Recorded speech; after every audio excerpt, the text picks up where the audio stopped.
Hello there. My name's Brandon and I make pictures out of tiny squares, and I've got a quick time lapse here of a zombie mummy portrait. And at the time that I'm posting this, Halloween is right around the corner, so it feels sort of appropriate to do something a little creepier than normal. I've never made a mummy portrait before, or mummy character in any way, and so it was maybe the first time I had to consider the way that they work. Like, I know they're covered in wrappings, but, okay, what part goes over where? What's the direction? How many wraps should there be? I have so many questions. At the very least, I knew I wanted to leave part of the face exposed to reveal a creepy zombie face underneath, so I blocked off that portion in blue to plan that out. For the initial work on the wraps, I've used the 3 pixel size pencil to sweep these broad strokes that form our first indication of how they'll be arranged. I'm experimenting a little with how the wraps drape over and around the head, but aside from that, we don't have to worry too much about the curves and angles looking perfect yet, because they're just going to serve as a bit of a roadmap going forward. Eventually, there will be a few steps in color that will create separation among the individual wraps, as well as shading across the entire head in general. The color palette I'm using here is called Dreamscape8, which is available to download off of Lowspec. It was made by Kerrie Lake, whose palettes I've used before, and just what can you say about Kerrie? She's just a master of color. She's got loads of palettes on Lowspec. They're all great, and you should check them out if you want some color inspiration. Last week, Kerrie herself posted some Halloween-themed art using Dreamscape8, and I liked how well-suited the palette looked when applied to spooky subjects like this. And it was inspiring, and I thought, I gotta get in on some of this. So the darkest black tone here is kind of a deep purple. The white is kind of a desaturated yellow-gray, and then there's 3 shades each of warm and cool colors. And overall, it's just a really compact and versatile set of colors. So when we're looking to detail something like this mummy portrait, the way I've laid this out is that I've got the red as the dark shadowy base for the portrait, and then the main wrap color in white. And we'll use the in-between tones, meaning the orange and the yellow, to kind of link these two extremes together and build up the rendering and the detail. I think of the foundation work like being an out-of-focus image. It's just a really general representation of what the final image will become. And then with each of the in-between colors we add, the goal is to bring one more step of focus or clarity to the image. So when I'm doing my first pass here using the orange color, it's reinforcing the line work left by that dark red tone, and it builds upon it in a way that starts to blend the two together.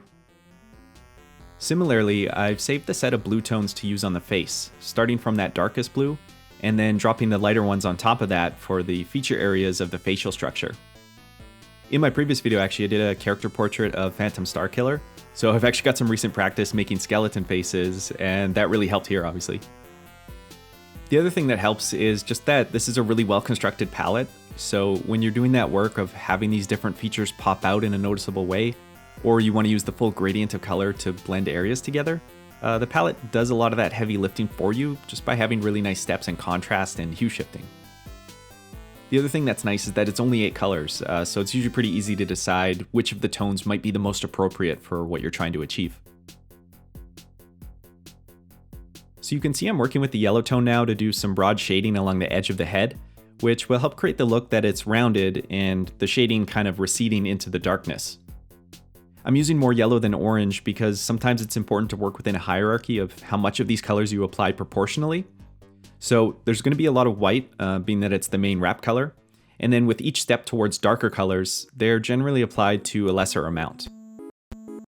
The other useful thing with a small stepwise gradient like this is you can use a different level of shade tone to fine-tune your corners, sort of depending on the kind of curve you're looking to achieve. So if we had a perfect right angle corner, for example, and it's on top of a dark background like this, depending on which of the color tones you apply at the corner, the perceived rounding of that corner becomes stronger or weaker.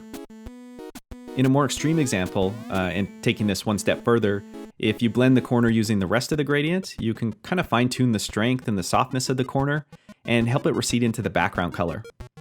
And of course, there are any number of ways you could lay these tones down to create different shaping or dimension. These are just a few simple examples to kind of illustrate the point.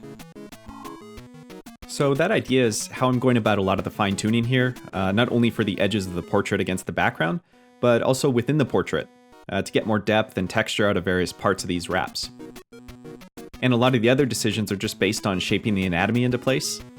I usually find I like to start with kind of a larger shape than I'll need. That way I can erase from it and sort of carve out the silhouette in the way that I want. So let's run a quick recap to the completed art, and then I'll close out with a few final thoughts after that.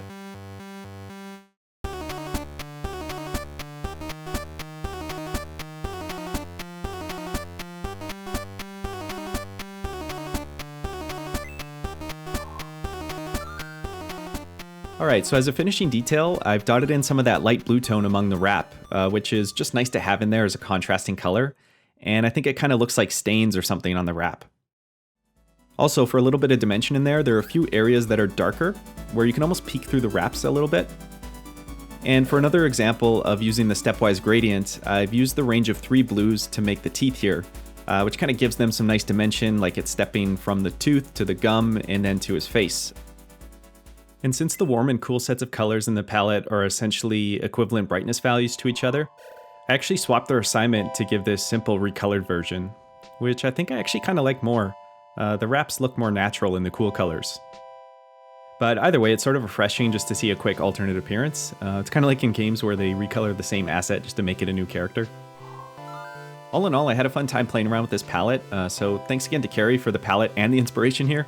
I've left a link to the palette in the description if you'd like to give it a try yourself. So thank you for watching, and take care and keep it square.